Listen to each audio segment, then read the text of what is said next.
Hermanos, al estar estudiando este tema, estos términos, me acordaba yo de cada uno de ustedes porque creo que la mayoría de ustedes ya no tienen hijos pequeños, ya ahora son nietos, ¿sí? Creo que ya muchos de ustedes o la mayoría de ustedes ya terminaron con esa etapa de los niños. Ya muy pocos quedamos que estamos en esta etapa todavía de tener a pequeños en nuestros hogares, pero pensando precisamente en qué tan útil pudiera ser para nuestra vida estos temas, estos asuntos, que más bien deberían de estarlos escuchando los jóvenes.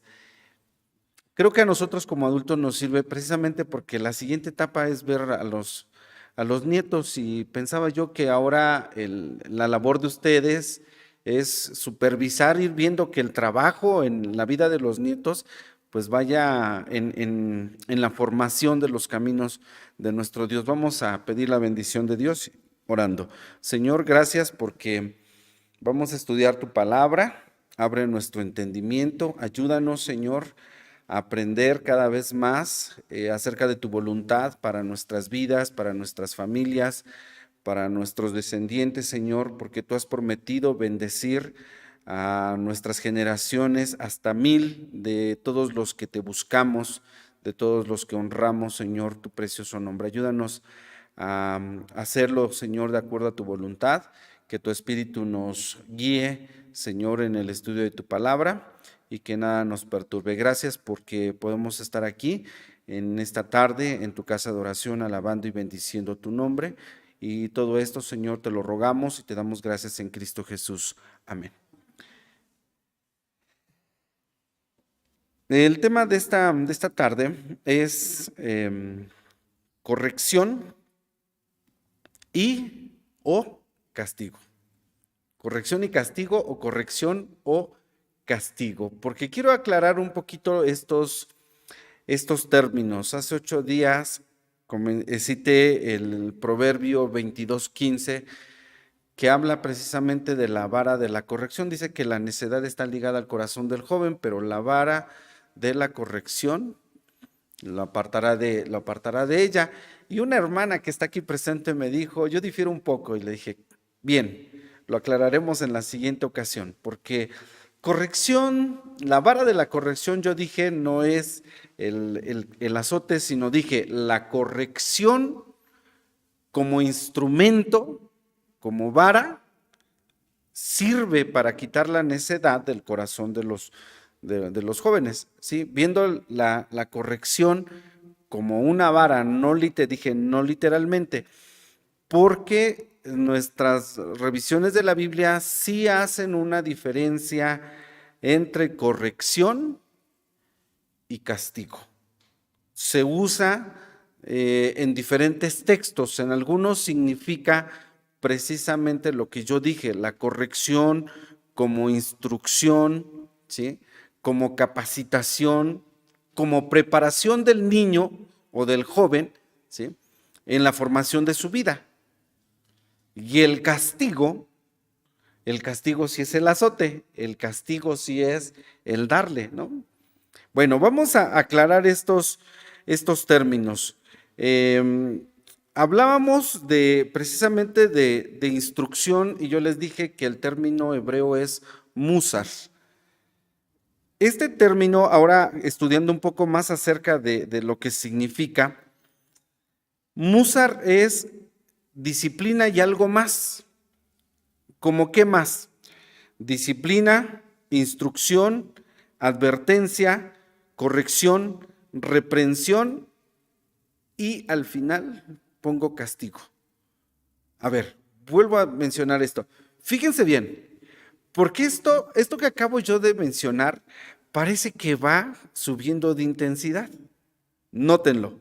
Disciplina, instrucción, advertencia, corrección, reprensión, castigo.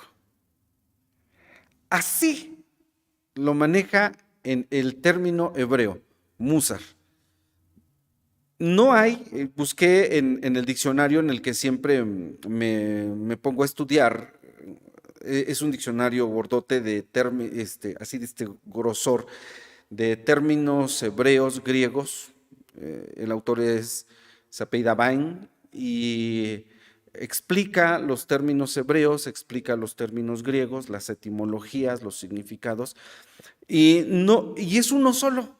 Precisamente para instrucción, corrección, castigo es uno solo, pero da esta idea de ser gradual, como lo que les mencioné hace 8 días que hablábamos de la necedad. Y yo les dije que la necedad llevada a un nivel superior se llama, ¿alguien se acuerda? Insensatez. Una cosa es ser necio, pero maneja grados de intensidad, y la insensatez es la necedad llevada a un nivel superior. ¿Sí? Entonces, esto significa musar en el término hebreo, enseña a vivir correctamente. Entonces, si es instrucción, si es disciplina, ¿sí? Musar enseña a vivir correctamente en el temor de Dios. Se trata de una disciplina para toda la vida, ¿sí? Dice Proverbios 22:6, instruye, ¿sí? Como si nosotros pensáramos, decía, en esta progresión, en esta graduación, va intensificándose. Instruir, ¿cuál es el tiempo de la instrucción? En Proverbios 22:6 dice, instruye al niño, ¿sí? Instruye al niño en su camino, en su carrera. Acuérdense que camino, carrera en Proverbios significa vida, en su vida. Cuando dice esos son caminos de muerte, lo que está viviendo lo va a llevar a la muerte, ¿sí? Camino, vida, es carrera, es la forma de vida, ¿sí? Y esta es la etapa en la que se tiene que instruir a los pequeños. Si esto es una razón suficiente para prestar atención a esta palabra, ¿sí? Pues trae consigo honra y le agrada a Dios esa forma de vida, agrada a Dios esa forma de vivir. No observar la instrucción, no atenderla, por el contrario, trae muerte, pobreza y vergüenza. Recuerden el proverbio, dice que el hijo sabio honra a su padre, ¿sí? El hijo sabio, el hijo entendido, es motivo de alegría a su padre, de honra a su padre, pero el hijo necio es tristeza de su madre, ¿sí? El hijo necio es tristeza de su madre. Por eso, el no atender a la instrucción, el no llevarla a cabo, repito, trae muerte, pobreza, vergüenza y menosprecio a la vida misma, ¿sí? Dios no nos creó pensando en que nos íbamos a corromper y nos íbamos a echar a perder de esta manera, ¿no? Ayer una hermana decía, bueno, ¿qué mente tuvo esa persona? Porque hablaba de una balacera por acá en estos pueblos, y decía, bueno, ¿qué mente tiene una persona para sacar un arma y comenzar a disparar? ¿No? ¿Qué mentalidad se tiene que tener eso? Bueno, Dios no nos diseñó pensando que nos íbamos a corromper tanto. El hombre nos corrompimos por sí mismos, ¿no? Y nuestra corrupción es, como dice el profeta Isaías, desde la planta de nuestro pie hasta nuestra cabeza. Por eso es necesaria la instrucción, por eso es necesaria esta palabrita que estamos citando, musar, ¿sí? Esa disciplina, ¿sí? Y aplicarla desde pequeño. Obviamente personas así no atendieron a la instrucción, no recibieron instrucción, estuvieron completamente ajenos a ser instruidos. Cualquier niño, ¿sí? Cualquier niño, cualquier pequeño que no tenga instrucción, ese es su camino. Y ahora sí yo les pregunto si esto es útil para nosotros, esta información es útil. Sus nietos, Yo no vivo esa etapa, ustedes la están viviendo, los nietos dicen que los padres cuando ven a los nietos es un amor diferente. No sé, ustedes lo viven, ¿no? Ustedes acordarán de los hijos, ahora tienen nietos. ¿Cómo es ese amor por los nietos? ¿Usted dejaría que sus nietos no fuesen instruidos? Después de lo que acabamos de escuchar, o sea, la instrucción dice, instruye al niño en su carrera. ¿Usted permitiría como abuelo que sus nietos no estén siendo instruidos en el temor de Dios? ¿Qué les espera? ¿Cuál es su camino? Esto es para reflexión, ¿no? Porque decimos, no, mis hijos no. No, mira, no basta con mandarlo a la escuela porque la escuela no le va a enseñar esto. En la escuela no se enseña esto. Y si en el hogar no se lo dan, tráiganlo a la iglesia. Aquí van a escuchar del amor de Dios y van a escuchar del temor de Dios. ¿Sí? Pero sí es preocupante porque nuestra naturaleza ya está corrompida. ¿Sí? Yo decía, esos que vemos como angelitos, uno dice, bueno, ese muchacho, ¿cómo se convirtió en eso? Drogadicto, asaltante, secuestrador, asesino. Y la pregunta que ayer hacía esta hermana, ¿qué mente tiene? Una mente corrompida. No recibió instrucción. Entonces, por eso es importante, hermanos, ¿sí? Instruye al niño en su carrera, en su camino, en su vida, en cuando fuere viejo, dice la Escritura, no se apartará de ello. Esta es la etapa. La etapa de sus nietos, hermanos, es la etapa de la instrucción. Si no están recibiendo instrucción, cuidado. Es una, sí hay que ponerlo con letras rojas, precaución. Si sus nietos no están siendo instruidos o los que tenemos hijos pequeños no están siendo instruidos en el temor de Dios.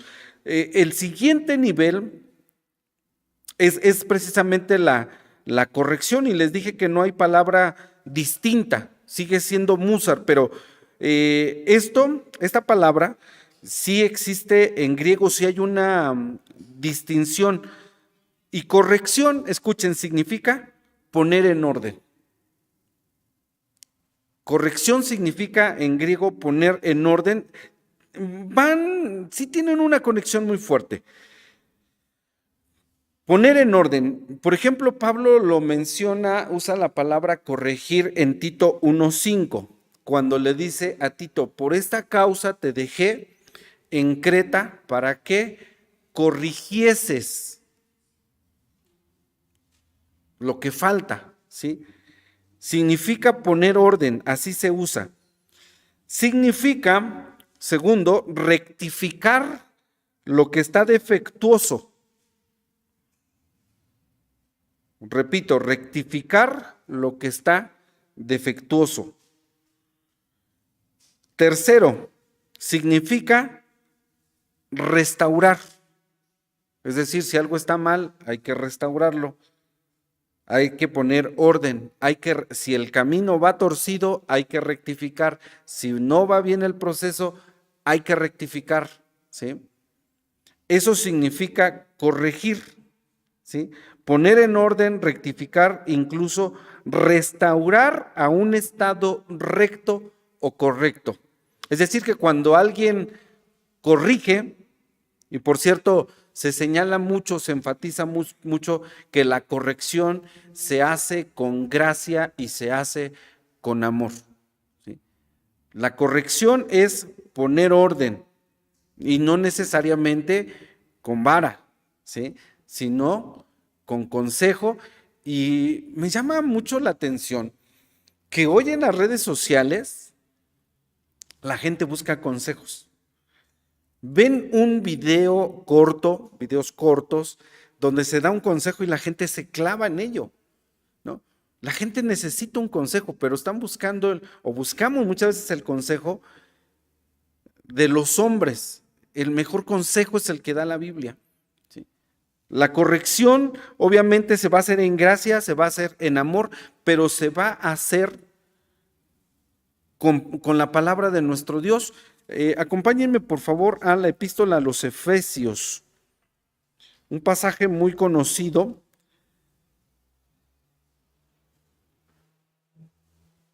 Dice el versículo 4, Efesios 6:4. Dice, vosotros padres no provoquéis a ira a vuestros hijos, sino criadlos en disciplina y amonestación del Señor. Nuestra corrección, nuestra disciplina, nuestra amonestación como padres para poner orden, para rectificar, para restaurar, que eso es corregir, tiene que hacerse con amonestación del Señor. ¿Sí? Bueno, y acerca de corrección, vamos a buscar en Proverbios, porque es lo que estamos estudiando, Proverbios 22:15. Con lo que acabo de decir, que corregir es poner orden, rectificar, restaurar, vean entonces Proverbios 22:15 como si es un instrumento la corrección, ¿sí?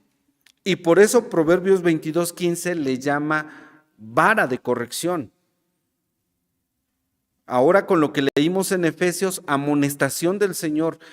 Es el instrumento que Dios ha puesto en nuestras manos. La corrección es la vara con la que vamos a poner orden, con la que vamos a rectificar, con la que vamos a restaurar. Así se convierte la corrección en una vara, en un instrumento útil, ¿sí? Y dice Proverbios 22:15, la necedad está ligada en el corazón del muchacho, mas la vara de la corrección, aquí no es castigo necesariamente, ¿sí? Sino lo que dije, vamos a poner orden. A ver, hijo, vamos a rectificar. A ver, hija, vamos a arreglar esto porque esto está mal, ¿sí? Después de la instrucción, si algo se desvía, la corrección es precisamente rectificar el camino. Y dicen algunos, es la siguiente etapa después de la instrucción, la corrección. Si algo se está desviando, es el momento oportuno. Es como cuando, yo pensaba en este ejemplo, como cuando un albañil está trabajando, ¿sí?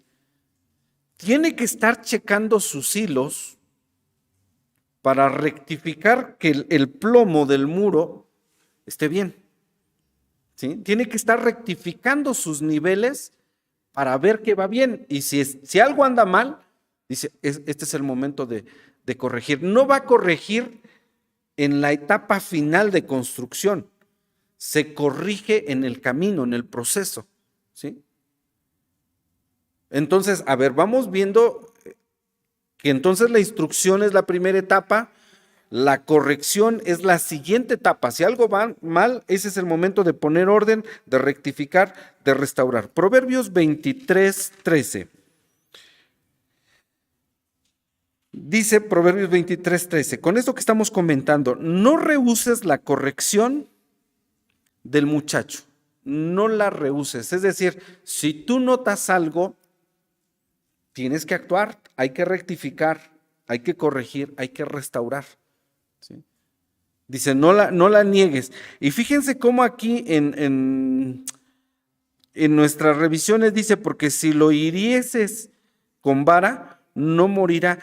Allí habla así del castigo, ¿sí? Los proverbios son así, están estructurados en dos partes, eso lo veremos la próxima semana, ¿sí? Ahorita nada más estoy aclarando términos, pero vamos a ver la estructura de los proverbios, cómo menciona dos asuntos en un solo proverbio, ¿sí? Y a veces son antónimos, a veces dicen lo contrario.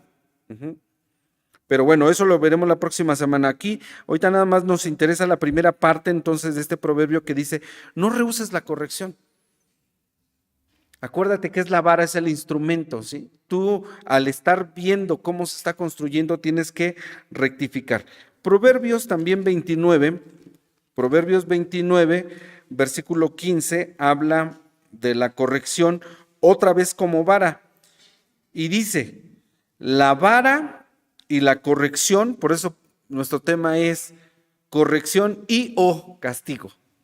Porque aquí dice, la vara y la corrección dan sabiduría, ¿sí? Mas el muchacho consentido avergonzará a su madre.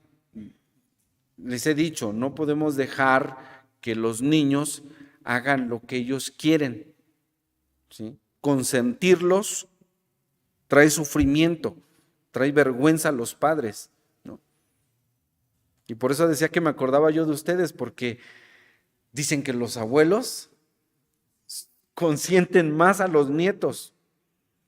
Y entonces para nosotros sigue siendo útil la palabra de Dios, ¿no? Sigue siendo útil, dice aquí la Escritura, mas al muchacho consentido avergonzará a su madre.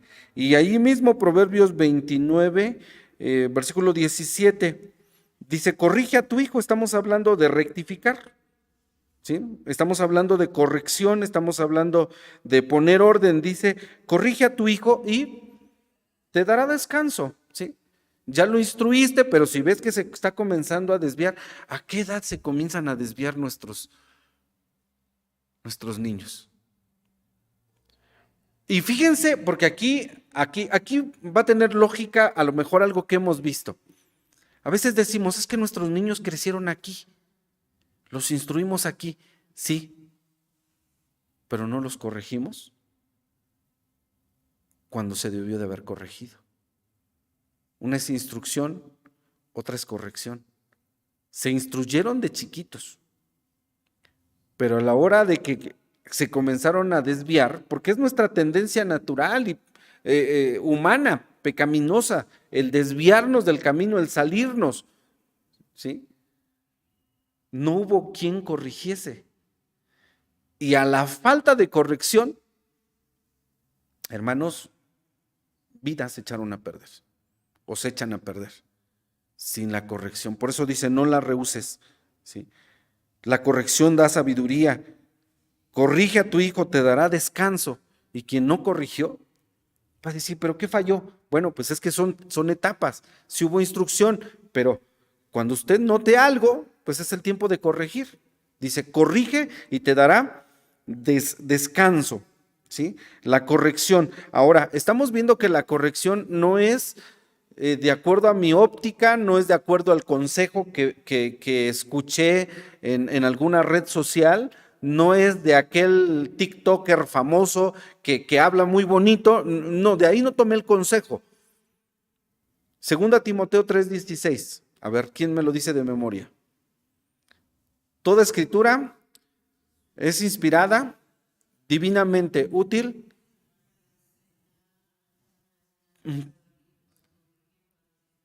Ahí está la palabra corregir. ¿Para qué sirve la escritura? Para corregir. Estamos viendo corrección, ¿sí? La escritura sirve para instrucción, porque dice Pablo a Timoteo, desde pequeño has sabido las escrituras, recibiste la instrucción, pero la Biblia sigue siendo útil en la vida del hombre para corrección y para hacerlo apto, dice, porque dice el siguiente versículo, a fin de que el hombre sea enteramente preparado, capacitado, apto para toda buena obra. La escritura para cualquier etapa de nuestra vida nos va a ser útil, ¿sí? Entonces ahí está. Y esto se usa, corregir se usa para mejorar la vida y el carácter. Corregir es con el propósito de mejorar la vida y el carácter, ¿sí? Y decía yo, ¿a qué edad se comienzan a desviar nuestros pequeños? Adolescencia, etapa de rebeldía, ¿sí? Muy marcada. Si no se corrige en ese momento, dará sufrimiento. Dice, corrige a tu hijo, te dará descanso. Esa es la etapa, ¿no? Yo no sé a ustedes cómo les haya ido en la etapa de corrección de sus hijos, qué tan difícil fue, ¿no? Bendito sea Dios, ¿no? Por los hijos que están en el camino del Señor. No hay mayor gozo para nosotros como papá, como mamá, el saber que nuestros hijos están en el camino de la verdad, pero un hijo que se ha desviado no trae sufrimiento, no trae angustia, no trae preocupación. Hermanos, no podemos estar permitiendo esto. La Biblia nos hace, repito, 2 Timoteo 3:16, 17, nos hace aptos para buena obra, ¿no? Pero hay que aplicarlo. No es un conocimiento nada más, sino es todo. Estamos viendo que la vida es un proceso de instrucción, de corrección. Si no está funcionando la corrección, si creen que todavía hace falta algo, dice alguien, ahora sí viene el castigo. El castigo. Y no necesariamente el castigo tiene que ser hasta la última etapa, ¿eh? No, más bien yo lo estoy manejando así porque de verdad, el castigo venía ya cuando de plano un hijo era rebelde. ¿Se acuerdan el texto que leímos la semana pasada, o no sé si fue aquí, de que si alguien tenía un hijo, sí fue aquí, ¿verdad? Pero para la transmisión con los hermanos de Nápoles, que un papá ya no pudiese con su hijo, dice el libro de Deuteronomio, dice que vaya con los príncipes del pueblo, con los oficiales, con las autoridades, diga, mi hijo es rebelde y contumaz, dice, y toda la congregación sacará piedras y allí se usa la palabra castigo. O sea, ya el castigo era el máximo. Sin embargo, miren, no vamos a esperar obviamente a ver a nuestros hijos completamente echados a perder para castigarlos. No, si usted ve un pequeñito haciendo el berrinche, queriendo hacer su voluntad, el castigo. ¿No? Y el castigo no necesario, aunque bíblicamente sí, ahorita lo vamos a ver, el castigo ya es la etapa así de, ya te lo ganaste. Sí, ahí sí. Pero no hay que esperarnos a llegar hasta allá para castigar, ¿no? Y decía, hoy día no, se nos dice, no se puede tocar a los niños, ¿no? Uno tiene con sabiduría que actuar. A veces a los niños no les duelen tanto los golpes. Quítele el celular, le va a doler más.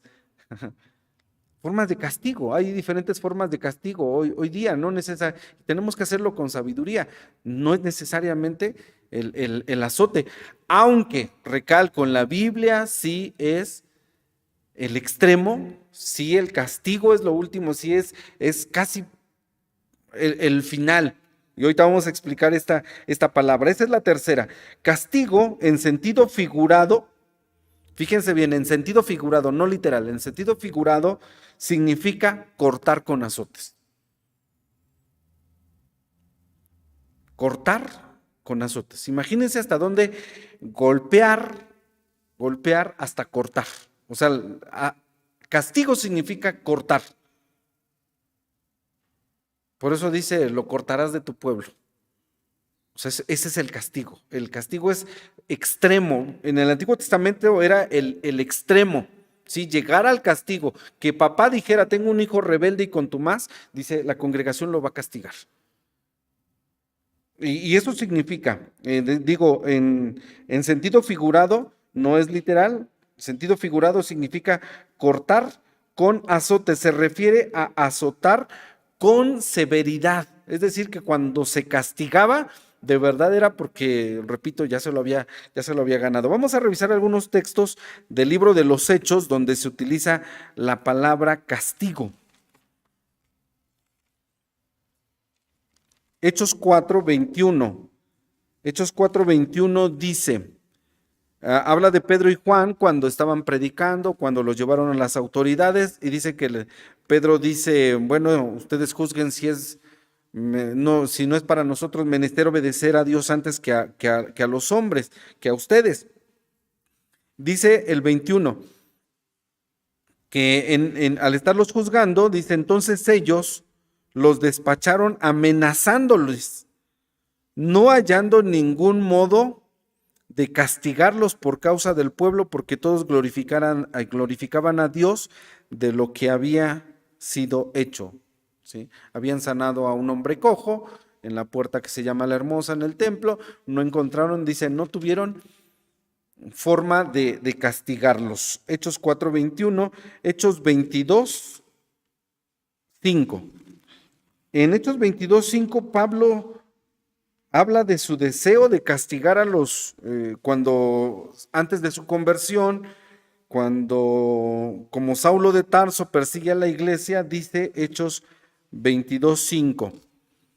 Dice, como también el príncipe de los sacerdotes me es testigo, y todos los ancianos, de los cuales también, tomando letras a los hermanos, iba a Damasco para traer presos a Jerusalén aún a los que estuviesen allí para que fuesen castigados. Acuérdense que dice Hechos 9, Saulo de Tarso respirando amenazas de muerte.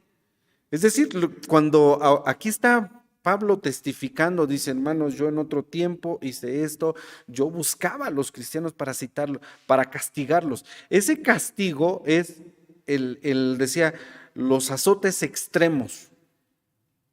Figuradamente, cortar con castigo, con azotes. Dice aquí, dice, yo traía a los creyentes para que fuesen castigados. Y último texto, de ahí mismo Hechos 26:11. Hechos 26:11.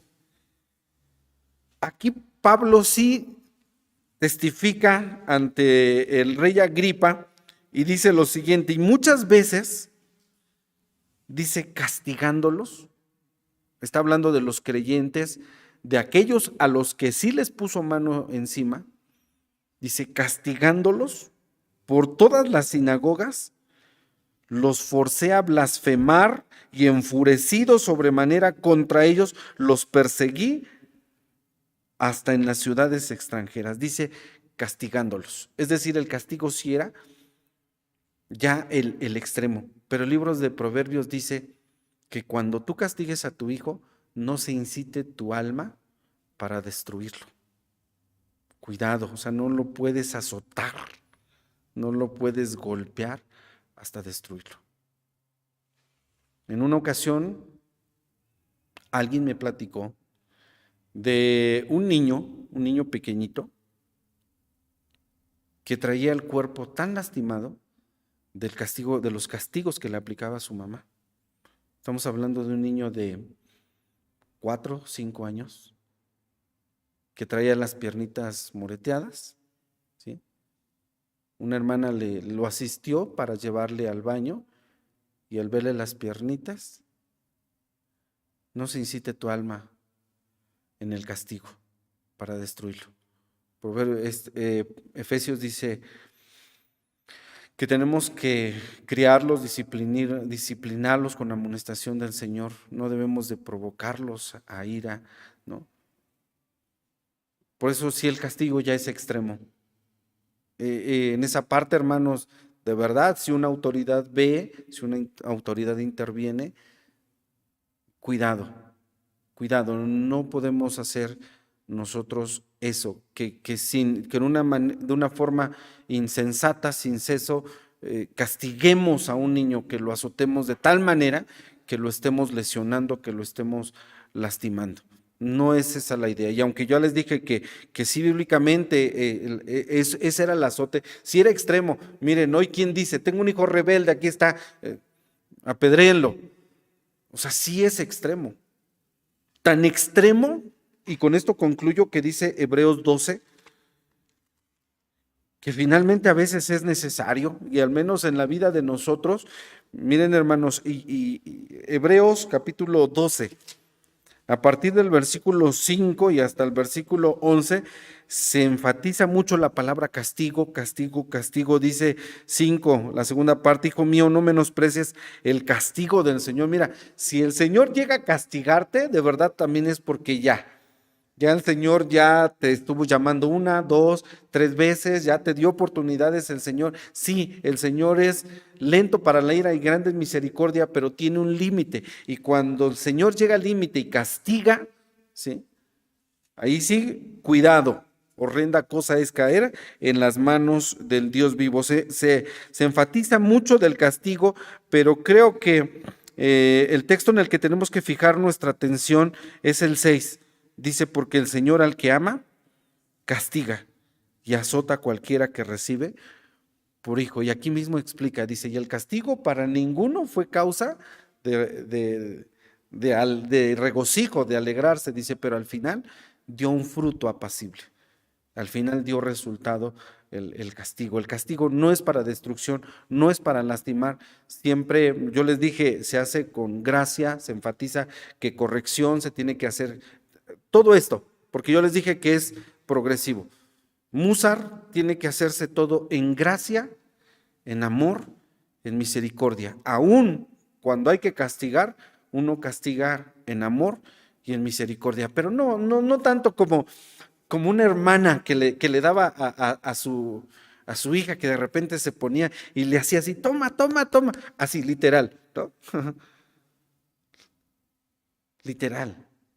Escuché de un hermano que decía, de otra persona que le decía, Juanita, no le pegue hacia su hija, un día la va a matar. Obviamente se burlaba porque tampoco, y decía dice, y el niño hace su parte, ¿no? O sea, la mamá la toma, toma, toma, y el niño grita como si lo estuviesen matando. Tampoco, tampoco.